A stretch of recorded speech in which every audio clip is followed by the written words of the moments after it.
The biting wind of a late autumn morning clawed at my coat as I stepped from the unmarked vehicle, pulling the collar tighter around my neck. The air here, miles from the city's usual drone, carried the metallic tang of something burned, something chemically acrid. Ahead, Dr. Aris Thorne's research facility stood silhouetted against a bruised sky, its stark, modern lines usually a testament to cutting-edge bioengineering. Today, however, those lines were jagged, broken. Yellow tape crisscrossed the perimeter like a frantic spider web, and the flashing blue and red lights of emergency services painted the gray concrete with a restless, urgent glow. A uniformed officer, his breath pluming in the cold, met me at the outer cordon. He nodded curtly, his eyes tired. "Read. They're waiting for you inside. Lead detective wants to walk you through it." "Status?" I asked, my gaze already sweeping the exterior, cataloging the subtle scorch marks on the reinforced steel doorframe, the fine dust of something white clinging to the usually pristine glass of a high window. "Explosion. Catastrophic. Looks like a lab accident, maybe a suicide. His body's already been moved to the military medical facility restricted autopsy section. Not much left of the primary research chamber." The officer gestured vaguely towards the heart of the structure, a section that now looked like a collapsed lung. I grunted, pushing past the tape. "Suicide. Accident. The easy answers." They always started with the easy answers. My job was to find out if they were the right ones, or if someone had worked very hard to make them look that way. Inside, the air was thick with the ghost of the explosion, ozone, burned plastic, and something cloyingly sweet that I couldn't immediately identify. Debris was everywhere. Twisted metal framework jutted from the ceiling like skeletal fingers, shattered glass glittered across the floor, and equipment, once state-of-the-art, lay in mangled heaps. The sheer force of the blast was evident in every bent strut, every pulverized console. This wasn't just a minor malfunction. This was a demolition. The lead detective, a man with a perpetually furrowed brow and a pen always tucked behind his ear, found me amidst the wreckage of what looked like Thorne's main office. He didn't bother with pleasantries. "Read. Glad you're here. We're thinking a containment breach, maybe an experimental reagent went unstable. Thorne was working on some highly volatile stuff, pushing boundaries. Could have gone wrong, or he just decided to take himself out with his life's work. His research was rumored to be revolutionary. World-changing, some said." I knelt beside a section of flooring, running a gloved finger over the soot. "Any signs of forced entry? Tampering with security protocols?" The detective shrugged, a sound of rustling fabric. "None. All systems appear to have been operational right up until the blast. Keycard access only. No records of anyone but Thorne entering for the last 72 hours. He was a recluse, even for a genius." I straightened, my eyes scanning the chaotic scene, trying to reconstruct the sequence of events. The official narrative was straightforward, a brilliant but isolated mind, working with dangerous materials, met a tragic end. It was clean, concise, and unsatisfying. My gaze drifted over a workstation, surprisingly less damaged than the surrounding areas. A heavy-duty containment unit, though dented and scorched, remained largely intact. But it was the floor directly beneath it that caught my attention. The scorched concrete here was different. Not just black with soot, but etched, almost scorched deeper, in a peculiar, almost symmetrical pattern. It wasn't the random, explosive charring I saw everywhere else. This was a concentrated burn, almost like a signature. I knelt again, pulling a small, high-magnification lens from my kit. The pattern was intricate, a series of radiating lines emanating from a central point, too precise to be random. And then I saw it, embedded in one of the deeper grooves, almost invisible against the blackened concrete, a microscopic shard, no larger than a grain of sand, reflecting the faint overhead lights with an unnatural, almost iridescent sheen. It was unlike anything else in the debris field.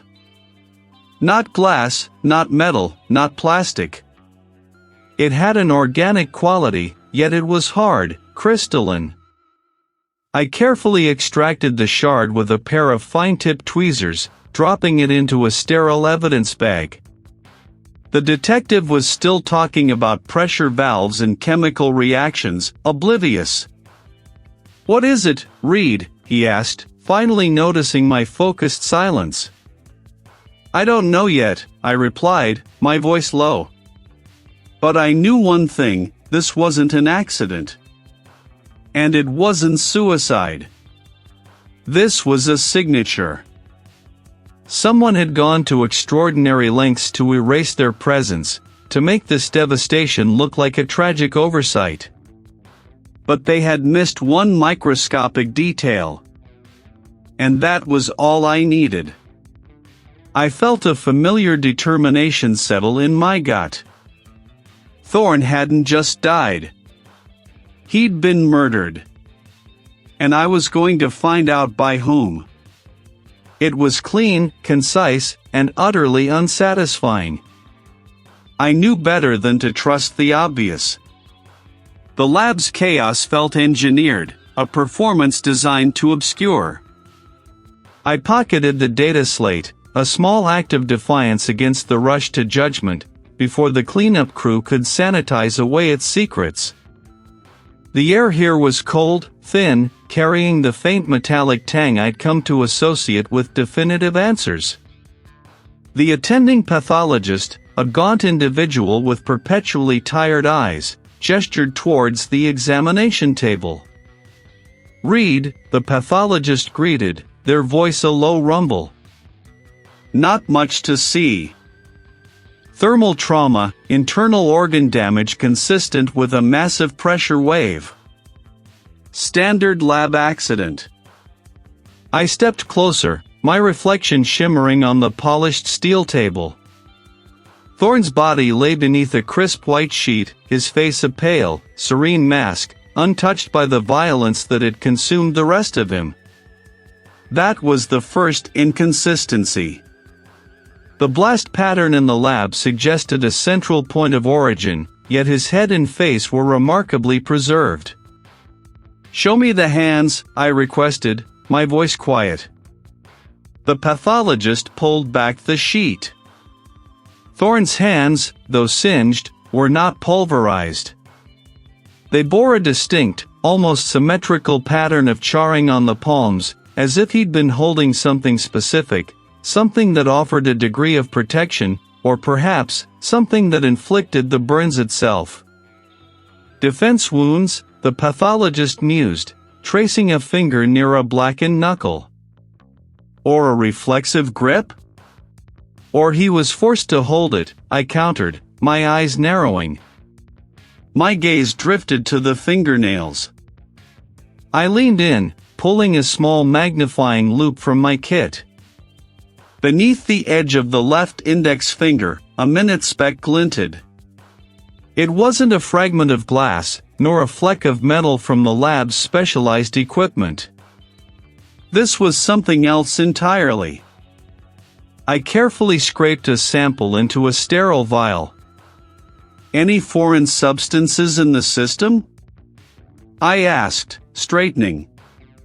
The pathologist consulted a preliminary report on a nearby monitor.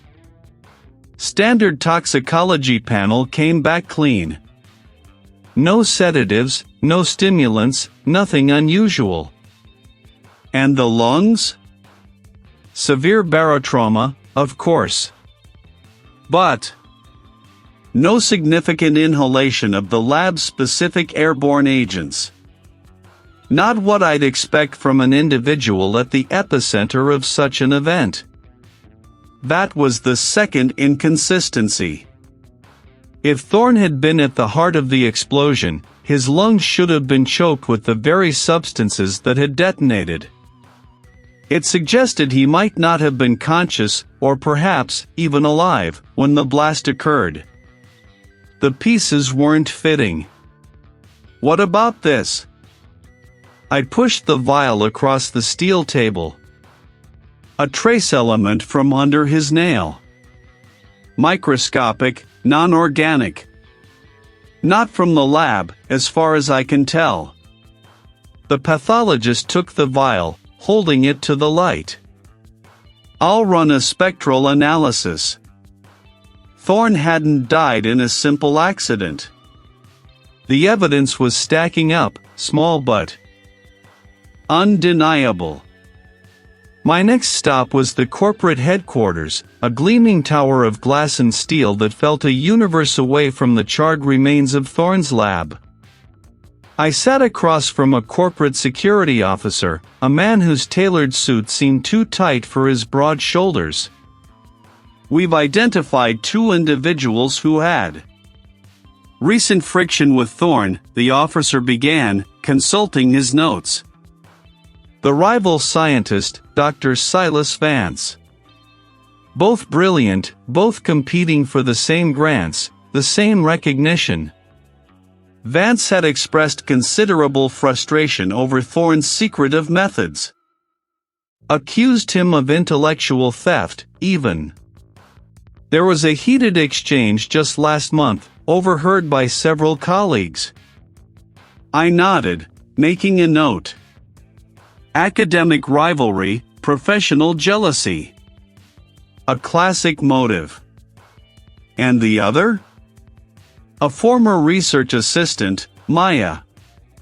She worked with Thorne for 2 years, then abruptly resigned 6 months ago.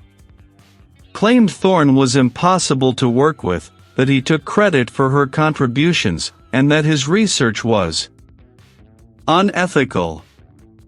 He was quite vocal about it in her exit interview. Threatened to expose him, apparently. Disgruntled former employee. Another classic. But Maya's accusation of unethical research resonated with the vague sense of unease I'd felt in the lab. Thorne wasn't just working on groundbreaking bioengineering, he was working on something dangerous, something that had pushed people away. Where can I find them? I asked. The security officer provided addresses and contact details. As I left the polished office, the morning sun glinted off the skyscraper's facade, but its warmth did little to thaw the growing suspicion in my gut. The official narrative was crumbling, piece by meticulous piece. Thorne had enemies. The unique trace element, the anomalous burn patterns, the preserved face amidst devastation, each detail screamed of a deliberate act, a carefully constructed illusion of an accident. I had to peel back each layer. Where did Thorne keep his primary research data? I asked the security officer, the lingering unease about Maya's accusations still prickling at the back of my neck. Unethical research. Dangerous. Those words echoed, giving weight to the subtle anomalies I'd already found. The air here was a different kind of cold than Thorne's lab, a sterile, almost aggressive chill that seeped into the bone. Fluorescent lights hummed overhead, casting a stark, shadowless glow on stainless steel surfaces and an array of specialized instruments. The scent of antiseptic was heavy, almost suffocating, a constant reminder of the grim work performed within these walls. The pathologist, a woman with tired eyes and precise movements, was already bent over the examination table. Dr. Thorne's remains, or what was left of them, lay beneath a thin sheet. She gestured to a monitor displaying a dizzying array of internal scans and tissue analyses. The thermal trauma was extensive, read. Consistent with a localized, high-energy discharge. But the internal damage. It's peculiar. Almost too clean in some areas, too chaotic in others.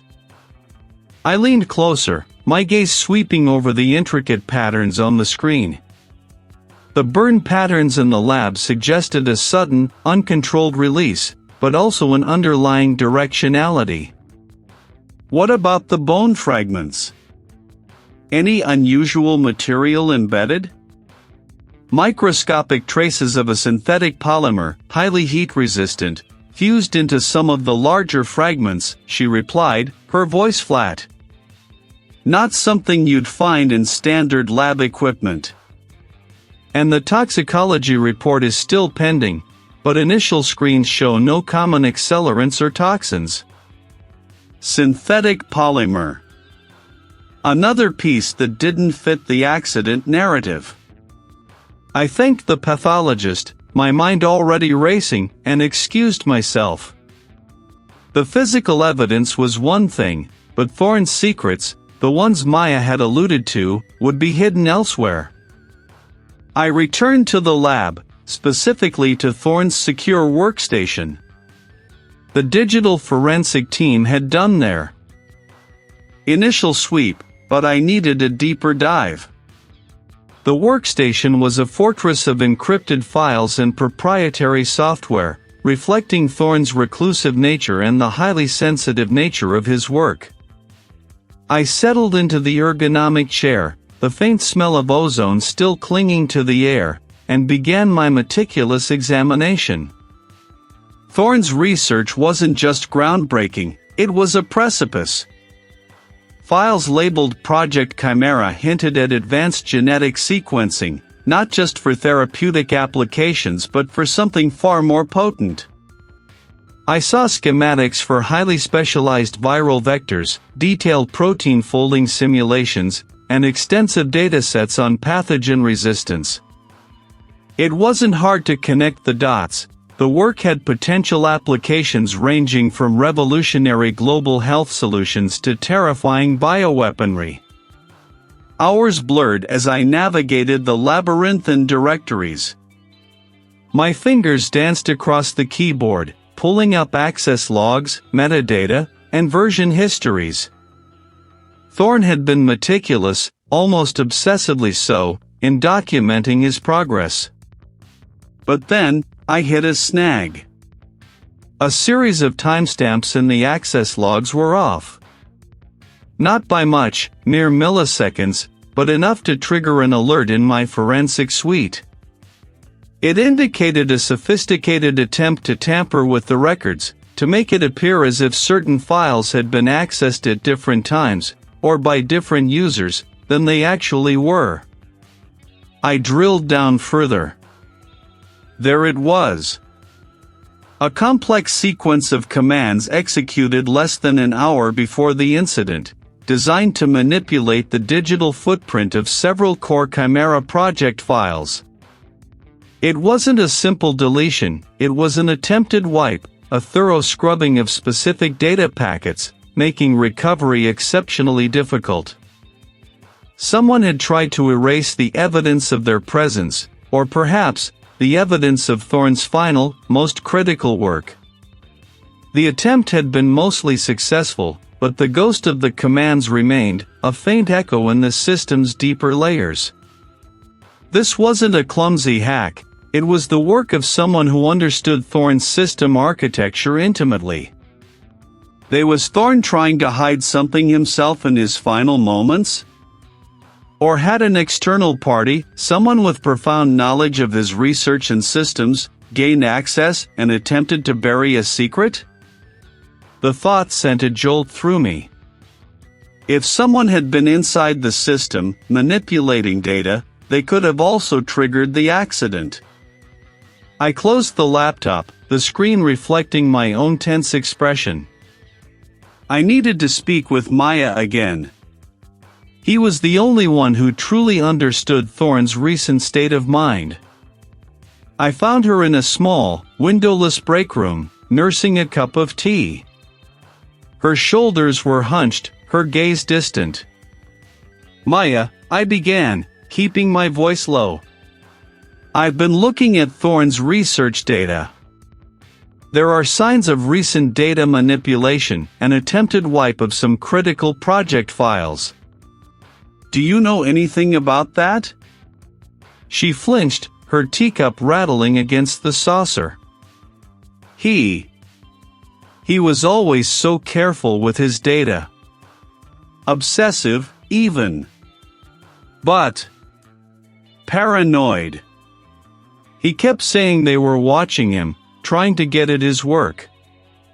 He started encrypting everything, even files he'd normally leave open. "Who were they, Maya?" I pressed, leaning forward slightly. She shook her head, her gaze darting to the closed door, as if expecting someone to burst in. "He never said. Just them." He was convinced someone was trying to steal his research, or worse, weaponize it. He even talked about building a fail-safe, something that would destroy everything if it fell into the wrong hands. Her eyes met mine, wide and fearful. He was terrified, Reed. Thorne hadn't just been brilliant, he had been a man living on the edge, walking a tightrope between scientific breakthrough and catastrophic danger. And someone, or some group, had pushed him off. It clung to my coat, seeped into my bones, a constant reminder of the finality I dealt with daily. But today, the cold felt different, sharpened by the gnawing certainty that Aris Thorne's death was no accident. The microscopic trace, the one I'd painstakingly lifted from the burn pattern on his lab bench, sat under the lens of the electron microscope, a speck of defiance against the official narrative. I adjusted the focus, the fleck resolving into a shimmering, irregular shard. It was barely visible to the naked eye, a testament to the killer's meticulousness and my own stubborn refusal to overlook the seemingly insignificant. The lead investigator, a burly precinct veteran, had dismissed it as residual lab debris. I knew better. My gut, honed by years of sifting through the aftermath of human malice, screamed otherwise. I moved to the adjacent spectral analysis station. This wasn't the standard kit found in most forensic labs. This was specialized, government-grade equipment, capable of dissecting materials down to their atomic components. I carefully transferred the microscopic shard onto a carbon-coated grid, then loaded it into the vacuum chamber. A green laser beam, precise and focused, began to scan the sample. On the large monitor, a jagged profile of peaks and valleys bloomed across the screen, a unique chemical signature. Each peak represented a specific element, its height indicating concentration. I watched, my breath held, as the system processed the data. The initial scan confirmed my suspicion: this wasn't common lab material. The elemental composition was unusual, hinting at something complex, engineered. I initiated a more advanced spectroscopic analysis, pushing the machine to its limits. The software began comparing the unknown signature against vast databases of known materials. Minutes stretched, feeling like hours. My gaze flicked between the screen and the inert form of Thorne's remains, covered by a sheet on the examination table just beyond the glass partition. He had been brilliant, yes, but also a target. The colleague's words from the previous day echoed in my mind, painting a picture of a man surrounded by both admiration and intense scrutiny. Finally, the system chimed, a quiet, definitive sound. A match, or rather, a partial match, appeared on the screen, alongside a list of probable compounds. My eyes narrowed. The primary component wasn't a natural element, nor was it a common industrial polymer. It was a synthetic polymer, incredibly complex, with a unique molecular structure. The database flagged it as a proprietary composite. I drilled down further. The polymer was described as lightweight, heat-resistant, and exceptionally durable, designed for extreme stress environments.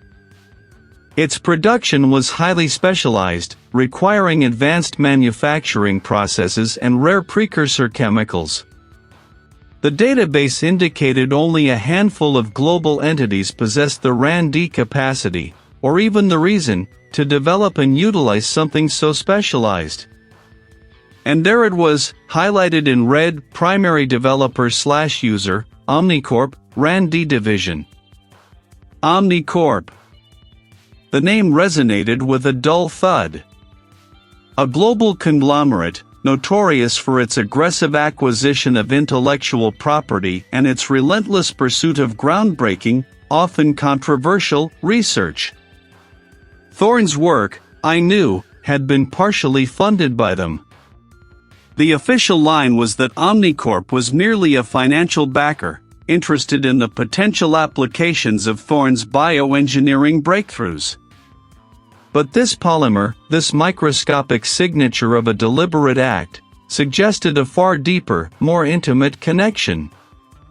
This discovery ripped the investigation wide open, redirecting my focus from academic rivalries or disgruntled subordinates.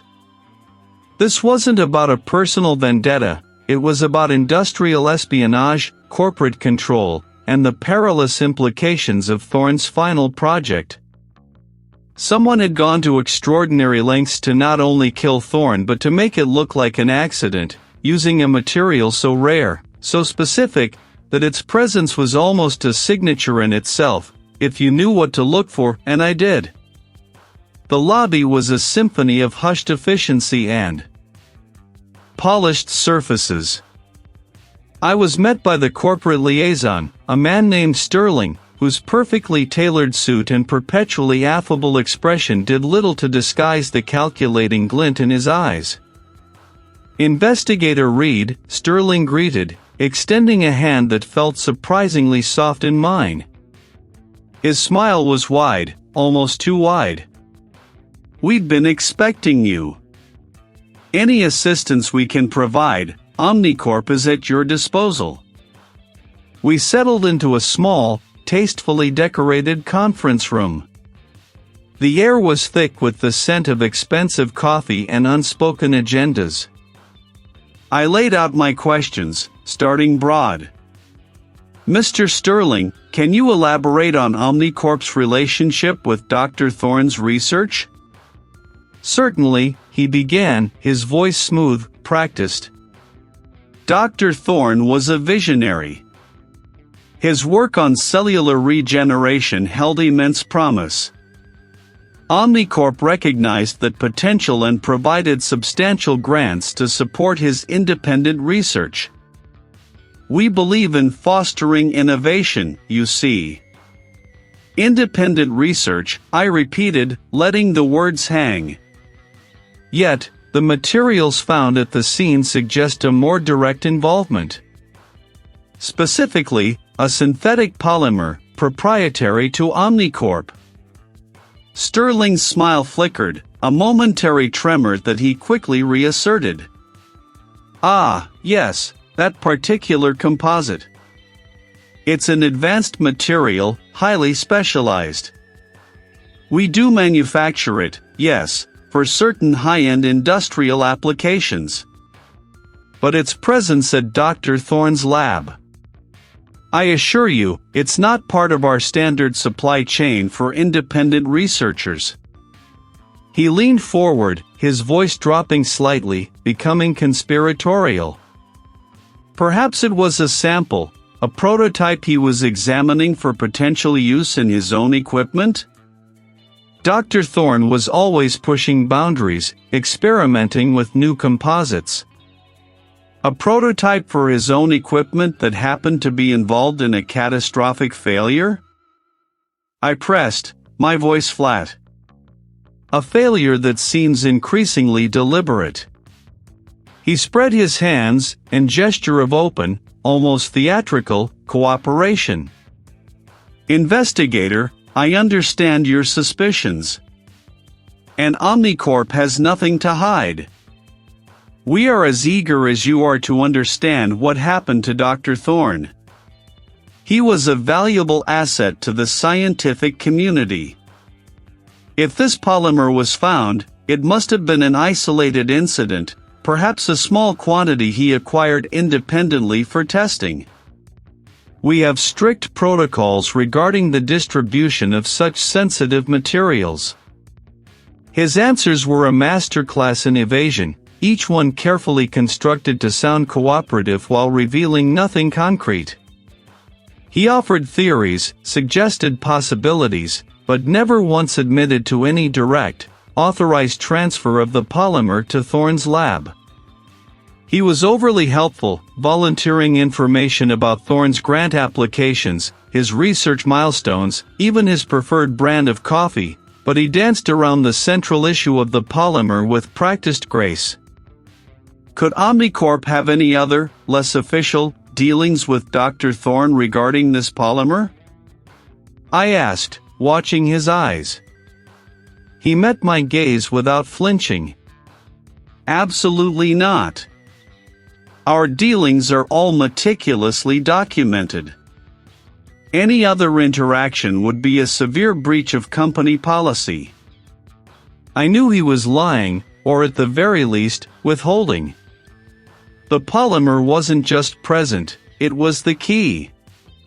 Sterling's performance only solidified my conviction. Thorne wasn't just a brilliant scientist, he was a pawn in a larger game, and Omnicorp held a significant piece of the board. The tension in the room, though outwardly calm, was a palpable thing, a taut wire stretched between us. I left the Omnicorp tower with more questions than answers, but with a clear new direction. The web of connections was starting to reveal itself, and it led straight to the heart of corporate power. I'd spent another hour reviewing the preliminary findings, cross-referencing the initial reports with my own observations from Thorne's lab. The executive's evasions about the polymer's direct transfer still grated. He had been too smooth, too practiced. My gut told me he was holding back, and my gut rarely lied. The trace I'd found, that microscopic anomaly, it pointed directly to his department. He knew more than he let on, and that made him a significant point of interest. I walked briskly towards my unmarked vehicle, the low hum of the facility's generators a dull thrum against the late afternoon quiet. The parking lot was mostly empty, a few government sedans and utility vans scattered like forgotten toys. My mind was already dissecting the next steps, the interviews I needed to conduct, the data logs I intended to scrutinize. I pulled open my driver's side door, slung my briefcase onto the passenger seat, and slid behind the wheel. I reversed out of the spot, checking my mirrors. The path out of the facility curved sharply, requiring a slow, careful exit onto the main access road. As I approached the bend, I saw headlights approaching rapidly from the left, too rapidly. My foot instinctively slammed the brake pedal. The oncoming vehicle, a dark, nondescript sedan, didn't slow. It was coming directly at my side, not swerving, not braking. My eyes locked onto its grille, the glint of chrome. There was no horn, no screech of tires from the other driver. Just a silent, determined trajectory. In that split second, I wrenched the steering wheel hard to the right, feeling the tires bite and slide on the cold asphalt. My sedan lurched, the rear end kicking out as I narrowly avoided a direct impact. It vanished around the bend without a pause, without even a glance back. My heart didn't pound, it hammered against my ribs, a dull, heavy thud. My breath hitched.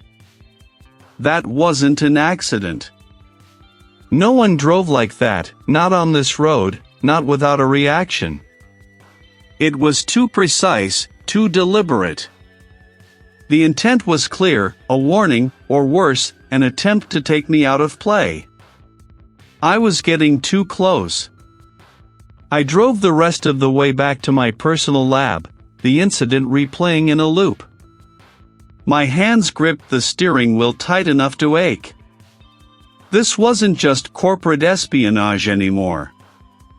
Once inside the relative sanctuary of my workspace, a nondescript office in a secure government building, I ran through my mental checklist. Everything felt off-kilter.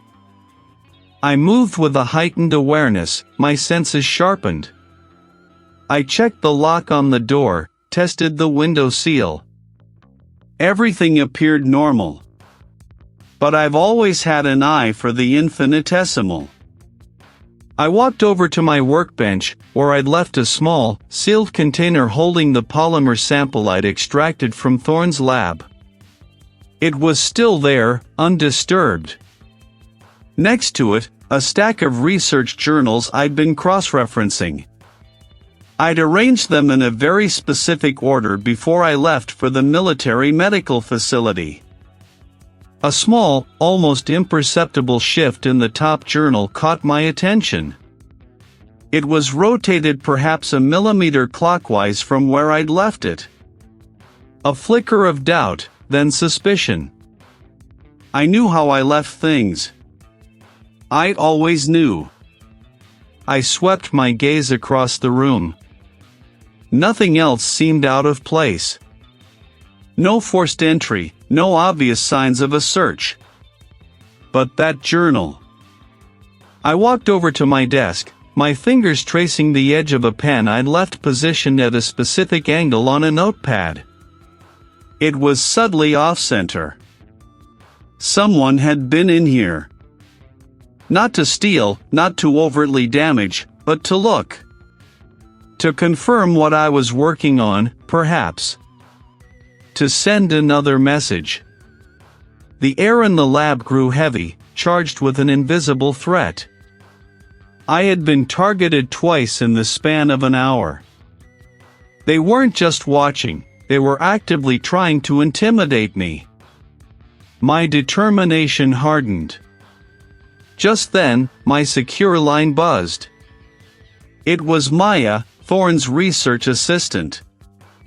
Her voice, usually composed, was brittle, edged with panic. I need to tell you something. I should have said it sooner, but I was so scared. After what happened with your car. And I heard about the lab. She knew about the accidents. How?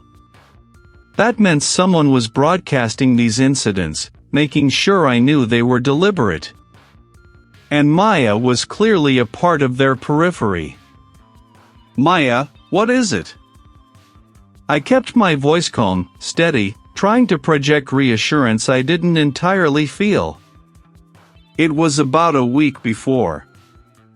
Before Thorne died, she began, her words tumbling out in a rush.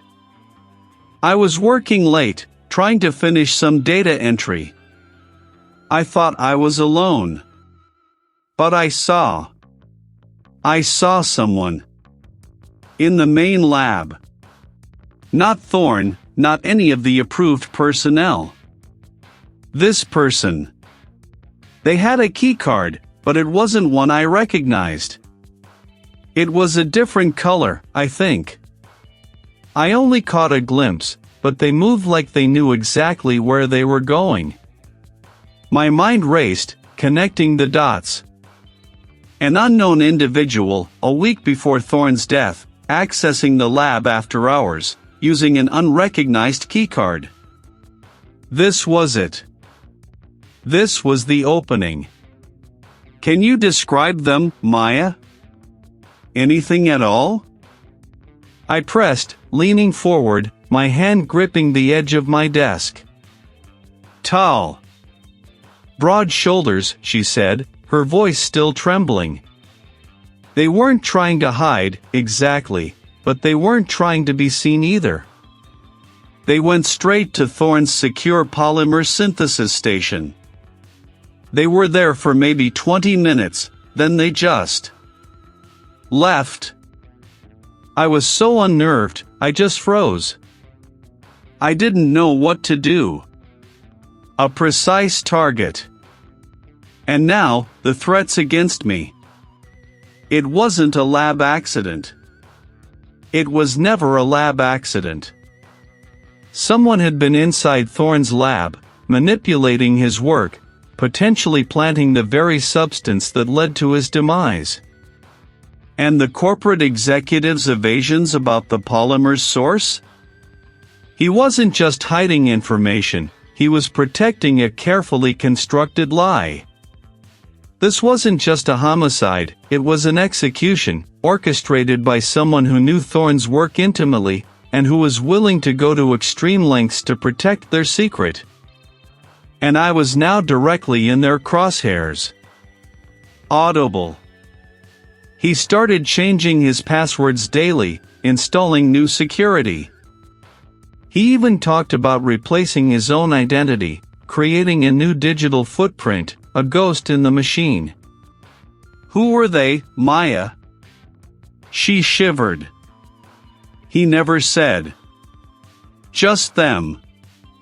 He became convinced someone was inside his network, watching him. He even thought someone was physically entering the lab after hours, though the security logs never showed it. He said he saw a shadow, a fleeting reflection in a polished surface, but dismissed it as exhaustion. He was so paranoid, Reed, it was hard to tell what was real and what was his mind playing tricks him. Words, unsettling as they were, painted a clearer picture of Thorne's final days, a man under extreme pressure, not just from his groundbreaking work, but from an unseen adversary. An adversary with the skill to bypass his digital defenses and perhaps, even his physical ones. Asterisk. Back in the police department basement, the spectral analysis of the microscopic speck found on Thorne's arm finally yielded its secrets. The forensic specialist, a meticulous man named David, called me over to his workstation. Reed, you're not going to believe this, he said, his voice a mix of awe and bewilderment. He zoomed in on the image on his screen, a highly magnified, iridescent shard, its surface shimmering with complex molecular bonds. It's a synthetic polymer. Extremely rare. We've cross-referenced it with every known database, and it's a proprietary material. Used in high-end industrial applications, specifically for ultra-durable, heat-resistant coatings on specialized machinery. Think aerospace, deep-sea drilling, or highly advanced biocontainment systems. Any manufacturers? I asked, my mind already racing. Only one known to produce this exact variant, Omnicorp. They hold the patent. It's their signature polymer. The threats against me, whispered through an anonymous channel, solidified it. The corporate executives clipped evasions about the polygraph, the dark keycard found near the scene, the precise targeting of Thorne's critical equipment, it all pointed away from tragic accident or desperate suicide. They hadn't just taken his work, they had prevented its completion, or perhaps, its public release. It was about suppression. The facility stood stark against the gray sky, a concrete monolith with few windows, its purpose grimly evident. The air tasted of ozone and something faintly metallic. I navigated the labyrinthine hallways, my footsteps echoing, until I reached the secure chamber where Thorne's remains had been moved for specialized examination. The medical examiner, a woman with sharp eyes and an even sharper intellect, looked up as I entered. He was meticulously arranging a series of magnified images on a lightboard. "Read," he acknowledged, his voice low. "Just getting to the good stuff." "Anything new on the burn patterns?" I asked, stepping closer to the board. The images showed the microscopic topography of Thorne's skin near the point of impact, highlighting an unusual fractal-like pattern I'd noted earlier. She tapped one of the images with a gloved finger. "Your initial assessment was spot on. This isn't a typical thermal burn. Not even a chemical one. The cellular degradation is precise. Almost surgical in its destruction, yet spread across a wider area than a directed energy weapon might produce. To rapidly decompose tissue, leaving minimal trace. It would require intimate knowledge of bioorganic compounds and, frankly, a terrifying amount of control to deploy without self-contamination." I stared at the images, the complexity of the murder method screaming at me. This wasn't a desperate act. This was planned, executed by someone who understood Thorne's work on a fundamental level, perhaps even his specific vulnerabilities. This kind of precision, this level of insidious design, I mused, more to myself than to her, it speaks to a motive beyond simple acquisition. If you just wanted the research, you'd steal the data, kidnap the man. Why go to such lengths to erase him and his work, almost simultaneously? The medical examiner merely watched me, allowing me to process. "They didn't want his research, not entirely," I continued, pacing a narrow strip of floor. "They wanted to stop him. To stop whatever he was doing, or whatever he was about to do." My mind raced back to Thorne's secure data logs, the ones I'd spent days sifting through, finding nothing overtly incriminating, nothing that pointed to a motive for murder beyond the obvious corporate espionage angle. But what if I had been looking in the wrong place, for the wrong thing? What if the real danger wasn't what he developed, but what he discovered? I thanked the medical examiner and left the sterile confines, the new theory burning a hole in my thoughts. Thorne had been brilliant, but also deeply ethical, a man who spoke often of the responsibility that came with groundbreaking knowledge. What if his final project wasn't just groundbreaking, but morally compromising? What if he was on the verge of exposing something far more dangerous than his own research? Back at my temporary secure workspace, a rented, nondescript office in an abandoned factory complex, I powered up the encrypted server containing the complete mirrored backup of Thorne's lab data. I bypassed the standard access points, drilling deeper, searching for anomalies, for anything hidden.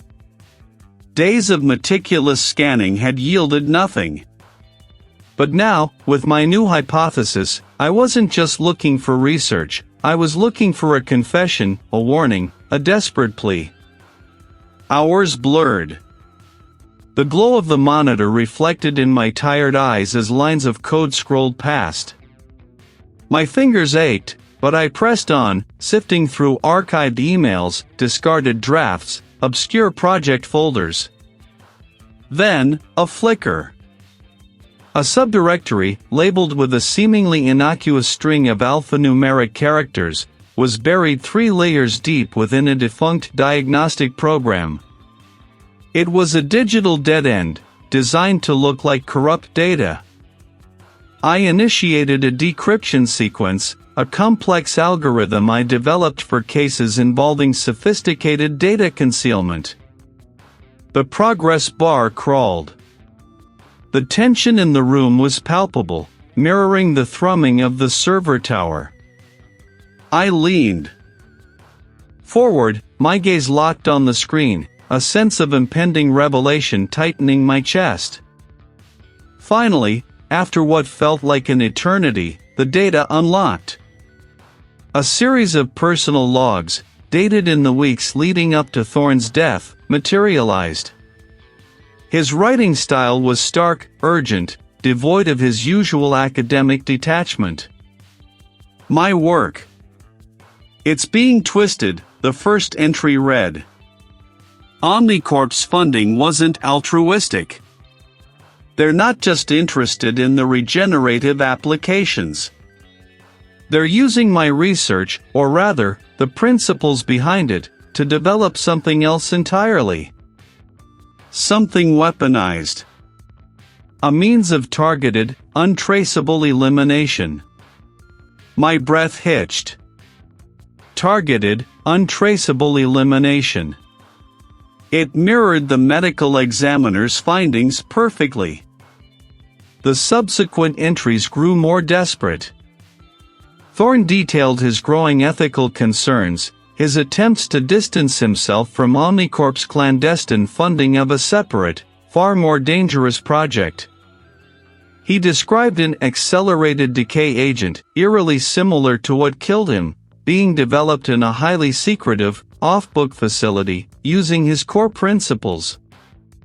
Then, the final entry, timestamped just hours before his death. I can't let this stand.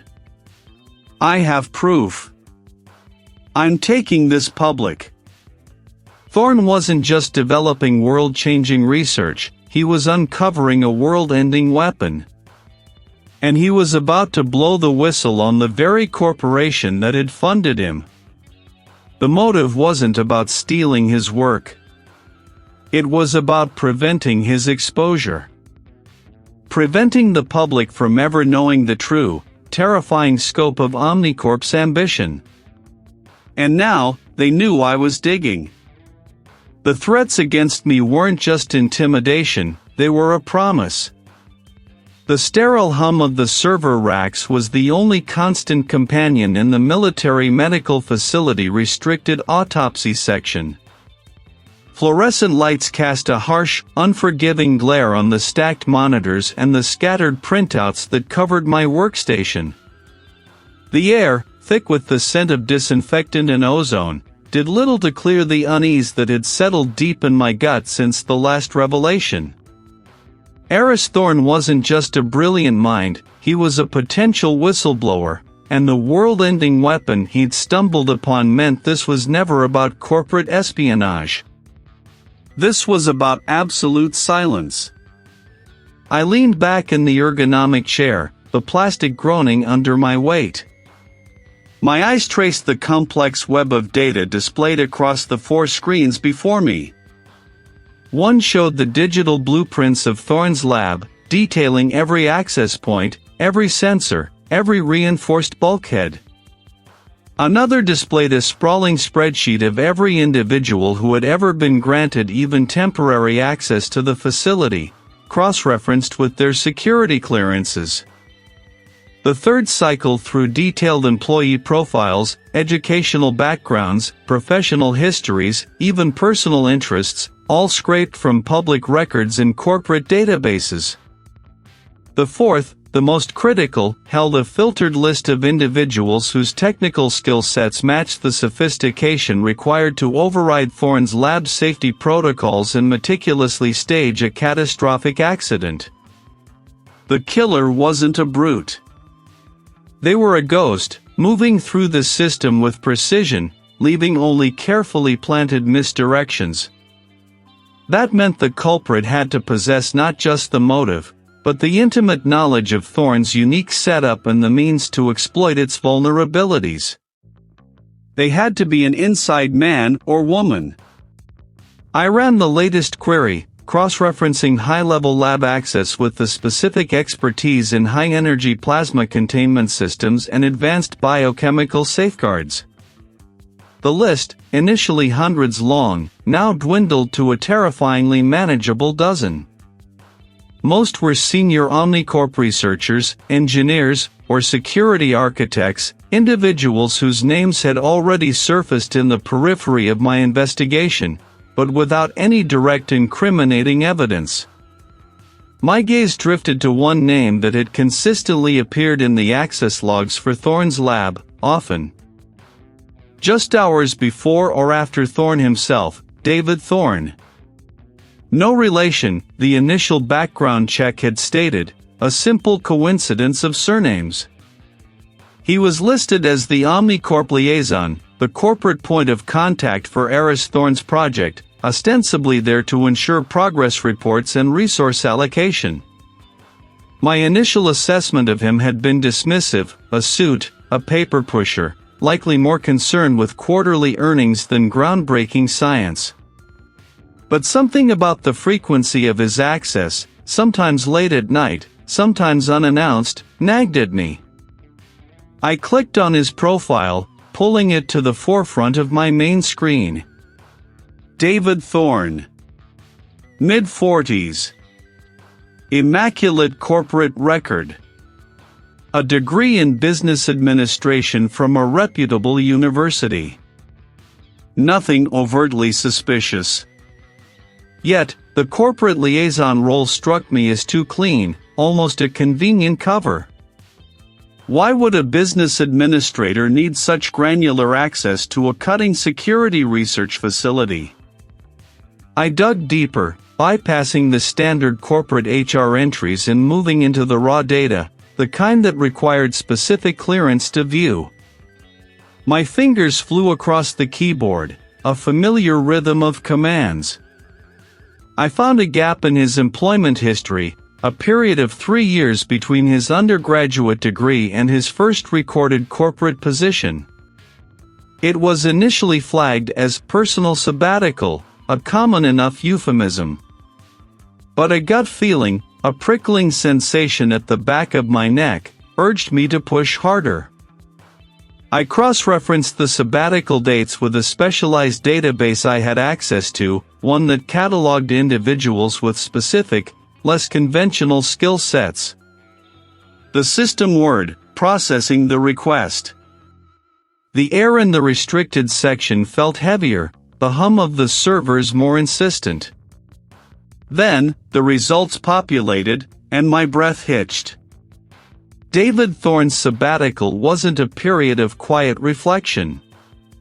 It was a blank slate for a reason. During those 3 years, he had been involved in what was vaguely termed specialized security operations for a clandestine government-affiliated entity. The details were heavily redacted, but the implication was clear. David Thorne had a background in covert operations. He wasn't just a liaison, he was an operative, trained to infiltrate, to gather intelligence, and likely, to eliminate threats. The discovery sent a jolt through me, a cold confirmation of my mounting suspicions. This wasn't just a corporate hit, this was a black operation, executed with the precision of a seasoned professional.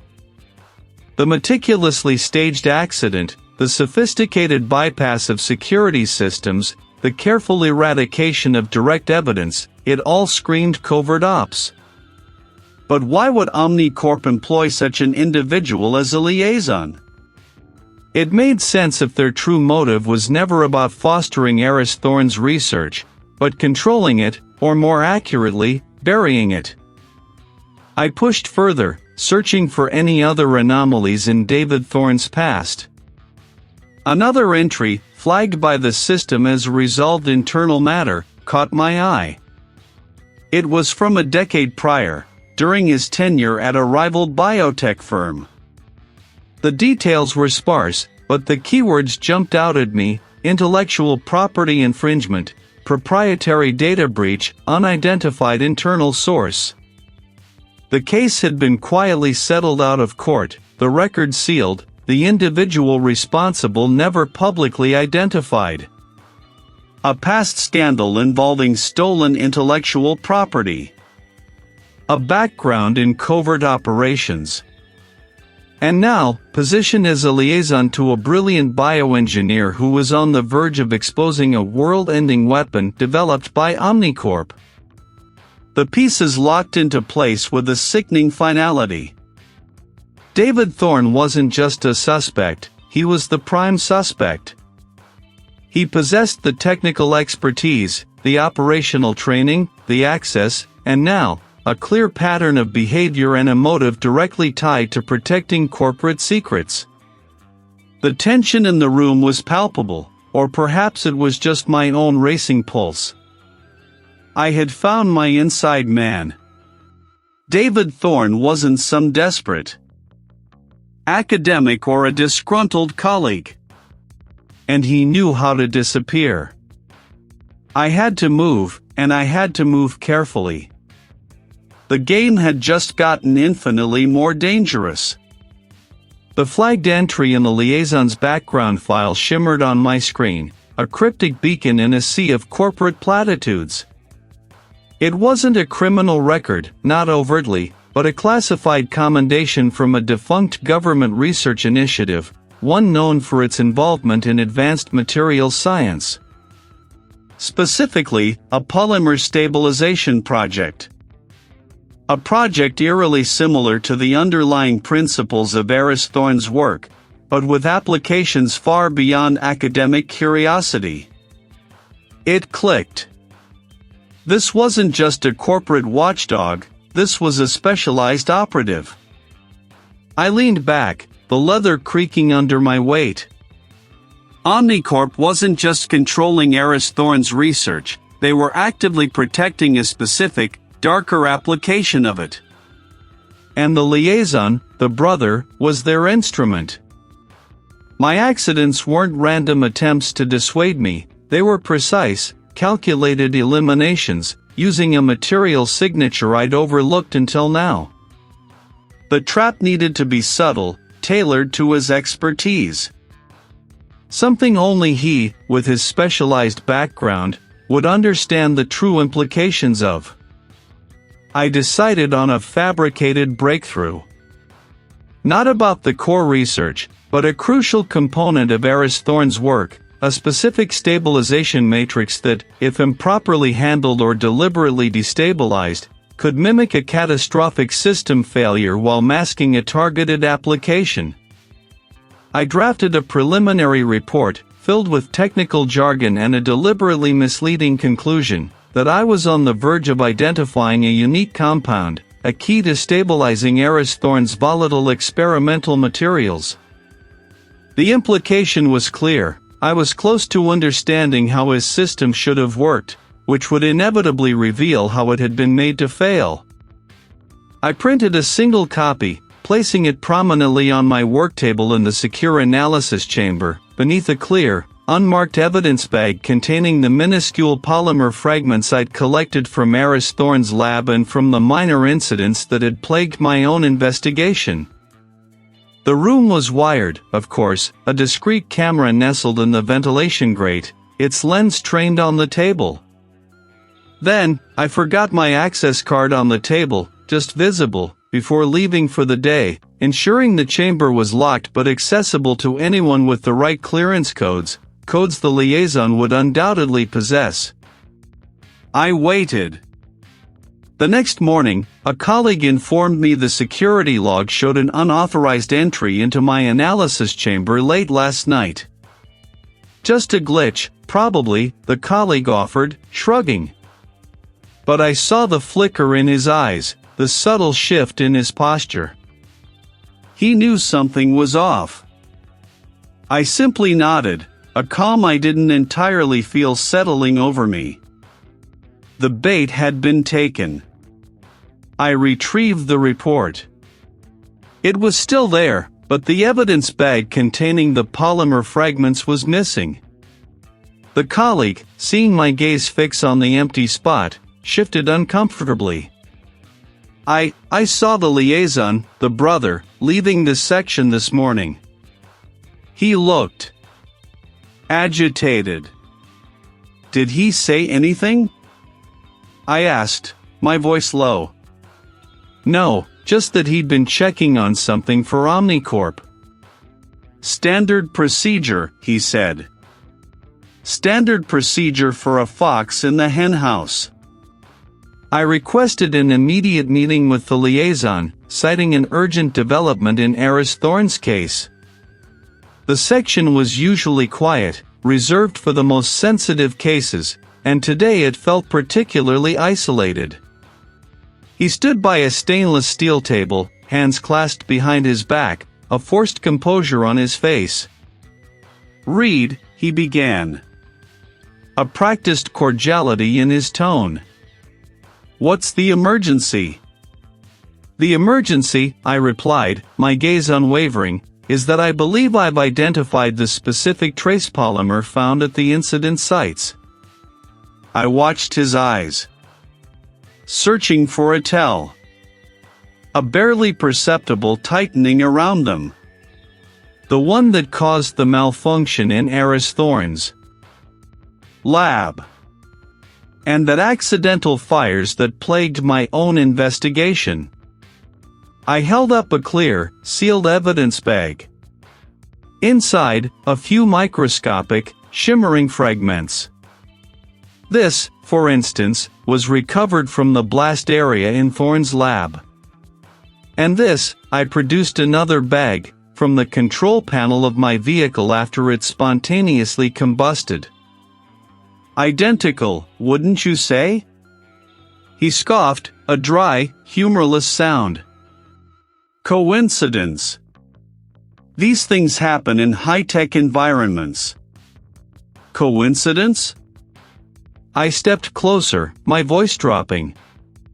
Or a targeted application of a specialized, highly reactive polymer designed to mimic spontaneous failure?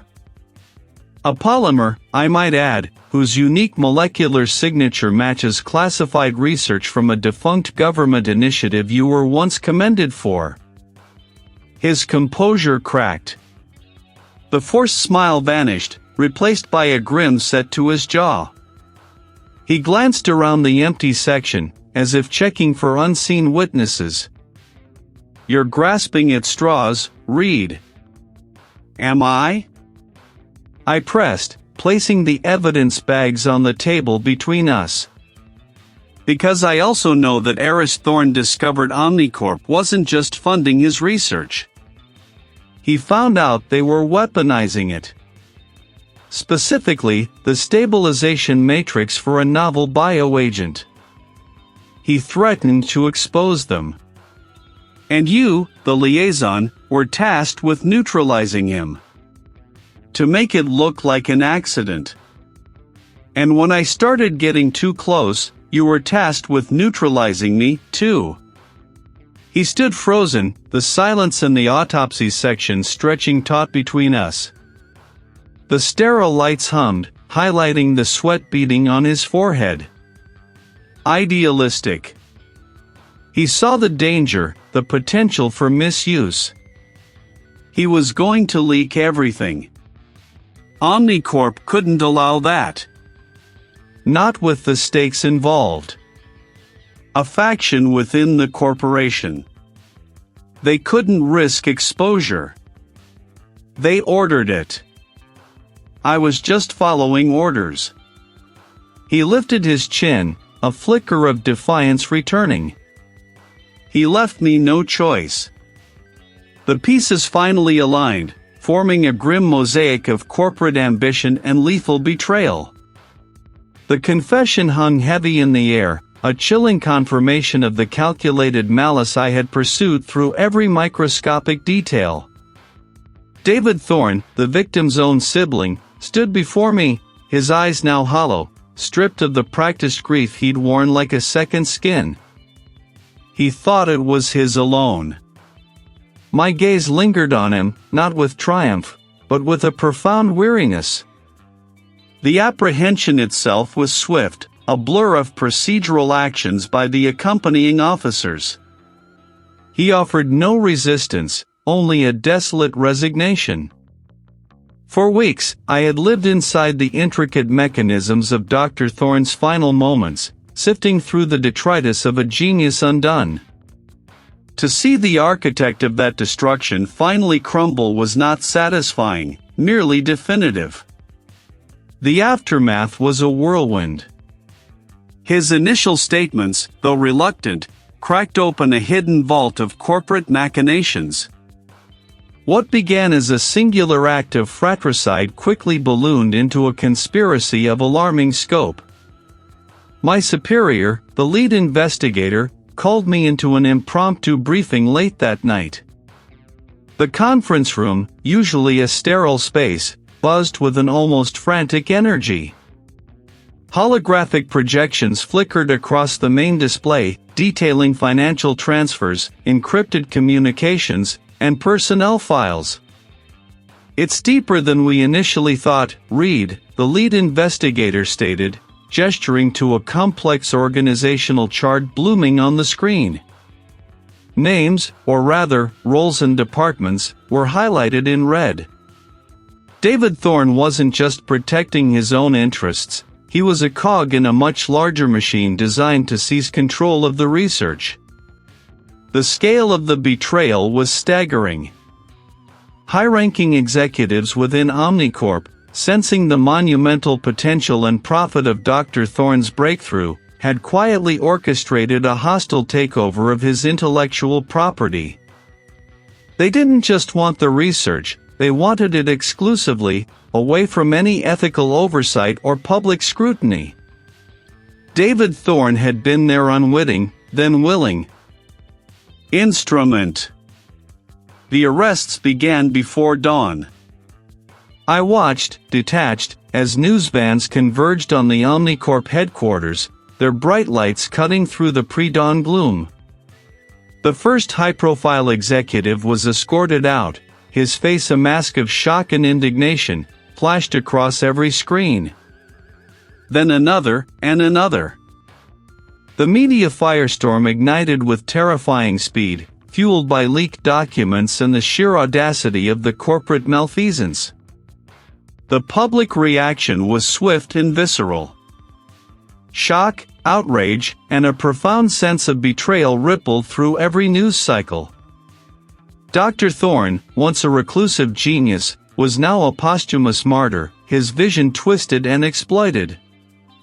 The ethical debate surrounding scientific advancement and corporate responsibility exploded, dominating every discussion panel and editorial. Could such world-changing research ever truly be contained? Should it be? The questions hung heavy, unanswerable in the immediate chaos. The air, though clinically filtered, still held a faint, metallic tang. I wasn't there for another examination, but to review the final reports in light of David Thorne's confession. A quiet technician, her face framed by a surgical cap, laid out a binder on a stainless steel table. The burn patterns on the victim's arm, she indicated a diagram with a gloved finger.